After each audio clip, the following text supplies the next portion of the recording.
Hello मेरे प्यारे बच्चों, आप सभी का अंकित एकेडमी में बहुत बहुत स्वागत है। बच्चों, हम सभी ने पिछली कक्षा में अभ्यास नंबर 4.1 को सॉल्व किया था। ठीक है, आज हम सभी आपका नेक्स्ट अभ्यास जो है 4.2 उसके क्वेश्चन को सॉल्व करके सीखते हैं कि ऐसे क्वेश्चन कैसे लगेंगे। ठीक है, तो आइए शुरू करते हैं। आपका जो पहला क्वेश्चन है वो ये है कि x² - 3x और है आपका -10 = 0। ठीक है, ये एक द्विघात समीकरण आप देख करके आप जान पाए होंगे कि ये एक ax² + bx + c टाइप का समीकरण है। ठीक है, क्या है?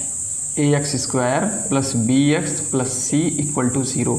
और एक चीज़ और है कि a हमारा 0 नहीं है। ये कंडीशन अगर मुझे दिख गई तो हम कहेंगे कि भैया ये हमारा समीकरण जो है द्विघात समीकरण के टाइप का है। ठीक है, तो आप लोगों ने देखा कि ये द्विघात समीकरण है। इसका आपको गुणनखंड करने के लिए क्या कहा है? गुणनखंड। ठीक है, तो इसका गुणनखंड करने के लिए आप लोग क्या करेंगे? ठीक है, इसको आप लोग सीख लीजिए, बहुत ही ज़रूरी है, बहुत ज़रूरी है, जितना सोचिए उससे भी ज़्यादा ज़रूरी है। ठीक है, तो आप लोग क्या करेंगे, ये जो -10 दिख रहा है आपको, ये जो -10 है इसको दो पार्ट में ब्रेक करना है। ठीक है, दो पार्ट में ब्रेक करना है कि जोड़ने पे आपका आ जाए -3 जोड़ने पर, ठीक है, और गुणा करने पर क्या आ जाए -10। ठीक है, ये आना चाहिए। तो आप लोग करिए। आप लोग जब करेंगे तो देखिए यहाँ पे नेगेटिव वैल्यू चाहिए मुझे, -5 चाहिए। इसका मतलब जो मेरा वहाँ पे होगा वो बड़ा वाला पार्ट जो होगा वो नेगेटिव होगा। मैं इसको लिख सकता हूँ 5 × 2। क्या लिख सकता हूँ? 5 × 2। ठीक है, क्या लिख सकता हूँ? 5 × 2। 5 दूना 10 होता है, लेकिन मुझे -10 चाहिए, तो यहाँ मैं इसको -5 ले लूँगा। ठीक है, अब देखिए अगर आप इसको जोड़ेंगे घटाएंगे, -5 + 2 करेंगे तो यहाँ -3 हमारा आ जाएगा और ये क्या हो जाएगा? -10 हो जाएगा। ठीक है, इस तरीके से आप लोग इसको दो पार्ट में ब्रेक कर लेंगे। इसके बाद क्या लिखेंगे? आप लोग लिखेंगे कि x² - 5x + 2x - 10 = 0। ठीक है, इस तरीके से तोड़ना है कि जोड़ने पे -3 आए और गुणा करने पे -10 आए। ठीक है, इस चीज़ को अगर सीख लेंगे तो आप लोग कथन बनाना तो सीख ही गए होंगे, और उस कथन बन गया, कथन से समीकरण बन गया तो समीकरण आप लोग सॉल्व कर पाएंगे। ठीक है, तब इसके बाद यहाँ हो जाएगा हमारा x कॉमन, बचेगा x - 5, यहाँ पे +2 बचेगा x - 5। ठीक है, = 0। अब हमारा इन दोनों में क्या बच रहा है कॉमन? x - 5 ब्रैकेट पूरा कॉमन मिल रहा है। यहाँ पे बचेगा x + 2। इस तरीके से हमारा क्या हो गया? ये इसका फैक्टर हो गया। यहाँ से हम x की वैल्यू प्राप्त कर सकते हैं। x - 5 = 0 दिखाएंगे तो हो जाएगा x = +5। ठीक है, और दूसरे वाले हिस्से का x + 2 = 0 दिखाएंगे तो हो जाएगा x = -2। इस तरीके से हमारे दोनों शून्य प्राप्त हो गए। ठीक है, इस तरीके से आप लोग सॉल्व करिएगा और इन दोनों का फैक्टर करके शून्य भी प्राप्त कर सकते हैं। ठीक है, वैसे बेसिकली यहाँ पे शून्य निकालने के लिए नहीं कहा था, उसने बोला था कि अच्छा मूल ज्ञात करने के लिए कहा था, तो आपका मूल निकल गया है। ठीक है, मूल कहिए, शून्य कहिए, बात एक ही है। ठीक है, इस तरीके से आप इसी टाइप का एक क्वेश्चन और मैं सॉल्व करता हूँ। ठीक है, आप लोग ध्यान से देखिएगा। 2x² + x क्या है? 2x² + x और क्या है?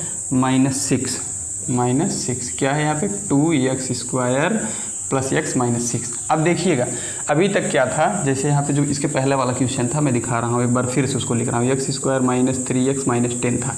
ठीक है, होता क्या है? होता इसमें भी वही प्रक्रिया है, लेकिन फ़ायदा नहीं है कुछ। आप 10 में और 1 में मल्टीप्लाई करेंगे तो 10 ही आएगा। जब यहाँ a की वैल्यू 1 होती है, a की वैल्यू 1 होती है तो सिर्फ जो यहाँ पे c होता है उसका फैक्टर करते हैं। ठीक है, और जब यहाँ पे a की वैल्यू 1 से ज़्यादा होती है तब हम क्या करते हैं? ac का मल्टीप्लाई करते हैं। ठीक है, ac का मल्टीप्लाई जब हम करेंगे 6 × 2 करेंगे और ये नेगेटिव है तो हमारा हो जाएगा -12।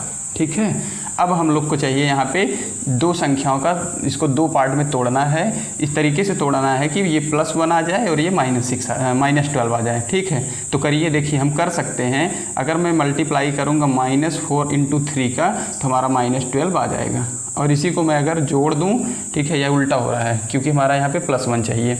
ठीक है, हमको क्या करना है? हमको 4 × -3 रखना है। इस तरीके से देखना है आपको। यहाँ अभी भी -12 आएगा, लेकिन यहाँ हमको पॉजिटिव चाहिए, +x चाहिए, तो इसलिए हम लोग ये जो बड़ी वाली वैल्यू इसको पॉजिटिव रख रहे हैं। ठीक है, यहाँ पे हम लोग रखेंगे 4 - 2, तो हमारा क्या हो जाएगा? 4 - 3 हमारा बच जाएगा +1। ठीक है, चलिए हम लोग सवाल में पुट करते हैं।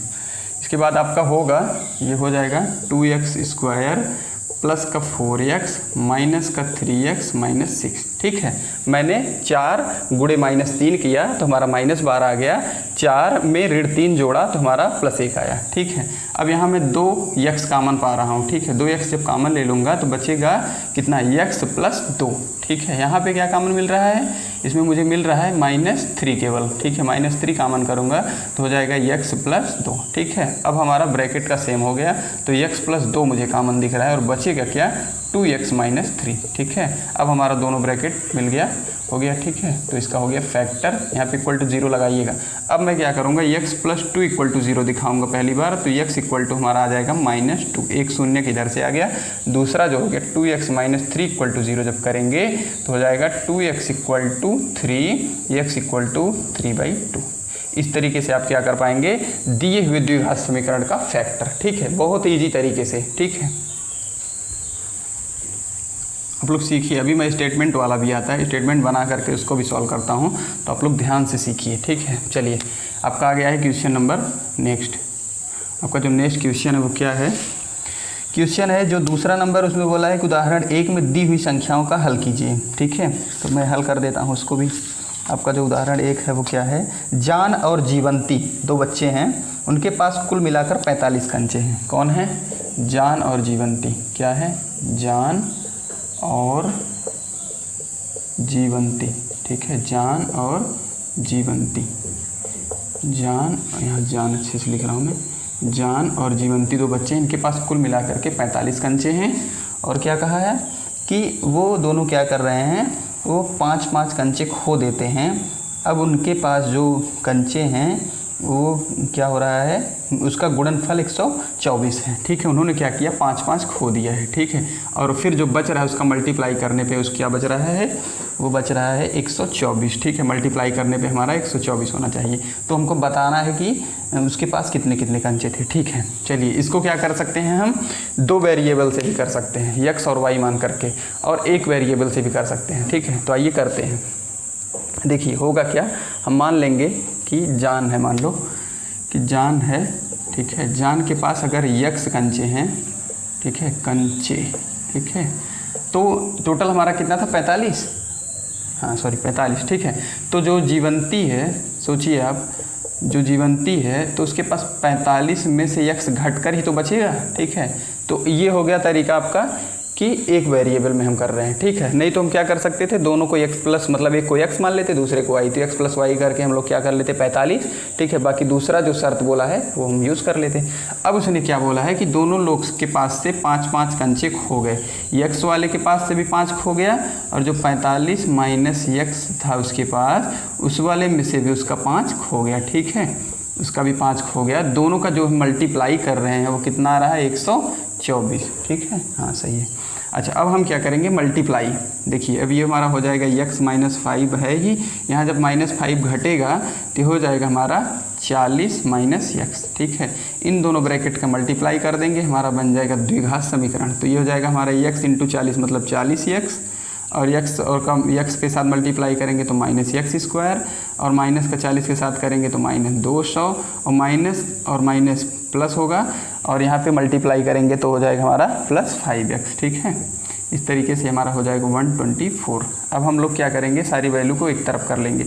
अगर हम x² को इस साइड लेके जा रहे हैं तो हमारा ये पॉजिटिव हो जाएगा। ठीक है, ये 40 और ये 5 मिल करके 45 हो रहा है, तो उस साइड ले जा रहे हैं तो माइनस हो जाएगा 45x, और हमारा जो 124 है प्लस, इसमें ये जाके +200 हो जाएगा, क्योंकि हम सारी वैल्यू को राइट हैंड साइड में ले गए। अब हमारा हो जाएगा =0। ठीक है, अब हमारा बनेगा क्या, x² - 45x प्लस कितना, 324 हो जाएगा। ठीक है, अब हम क्या करेंगे, अब 324 का ऐसा फैक्टर करेंगे कि इसको जोड़ने घटाने पे 45 आ जाए और गुणा करने पे हमारा क्या आ जाए, 324। ठीक है, देखिएगा ध्यान से, यहाँ से 5 करेंगे घटाएंगे तो 40 होगा ना। ठीक है ना, बाकी सब स्टेप। चलिए अब हम लोग 324 का फैक्टर तोड़ते हैं, 324। ठीक है, देखिए 2 × 1 = 2, 2 × 6 = 12। ठीक है, 2 दूना 4 हो गया, फिर 2 × 8 = 16, और 2 × 1 = 2, फिर 3 से ये हो जाएगा 3 दूना 6, और ये हो जाएगा कितना, 3 दूना 6 बचा 2, 3 × 7 = 21, फिर 3 नवैया, फिर 3 त्रिक्के, फिर 3 इक्के। ठीक है, इस तरीके से हमारा इसका फैक्टर इतना हो गया। अब हम लोग को क्या करना है कि मल्टीप्लाई करने पे हमारा उतना आना चाहिए और जोड़ने घटाने पे हमारा -45 आना चाहिए। तो हम लोग करते हैं, देखिए ध्यान से, हम क्या कर सकते हैं, ये इसको लिख सकते हैं -27 और -3 दूना 6 दूना 12 करेंगे, आएगा नहीं, 3 त्रिक 9 त्रिक 27, ठीक है, 27 3 दूना 6 चौक 6 दूना 12 नहीं हो रहा है। ठीक है, और कोई सेटअप बनाएंगे, और क्या सेटअप बन सकता है, 2 दूना 4 3 12 3 36, हाँ बन गया। देखिए हम क्या कर सकते हैं, लिख सकते हैं 36 गुणे 9, 36 गुणे 9 करेंगे तो हमारा 324 आएगा। और इसी दोनों को हम नेगेटिव करेंगे। ठीक है, अगर देखिए दोनों नेगेटिव वैल्यू के क्या करेंगे हम लोग, मल्टीप्लाई करेंगे, हमारा पॉजिटिव बन जाएगा और ये दोनों जुड़ जाएंगे आपस में, हमारा काम बन गया। देखिए ध्यान से, हम लिख सकते हैं x² -36x -9x + 324। ठीक है, अब हमारा कॉमन मिल जाएगा यहाँ पे x कॉमन मिलेगा तो बचेगा x -36, यहाँ पे -9 कॉमन लेंगे तो बचेगा x -36। ठीक है, हमारा x -36 कॉमन हो गया, बच गया क्या हमारा x -9। अब हम क्या कर सकते हैं, जीरो को उधर दिखा देंगे, यहाँ पे जीरो लगा देना है बराबर में। ठीक है, तो हमारा x की वैल्यू एक 36 आ जाएगी, दूसरी 9 आ जाएगी। इस तरीके से हमने बता दिया कि उसके पास कितने कंचे थे। x की वैल्यू कितनी आई है, x की वैल्यू आई है 36। ठीक है, 36 रख देंगे तो 45 - 36 करेंगे तो 9 हो जाएगा। इस तरीके से जान और जीवंती के पास कितने कंचे थे हमने प्राप्त कर लिया है। ठीक है।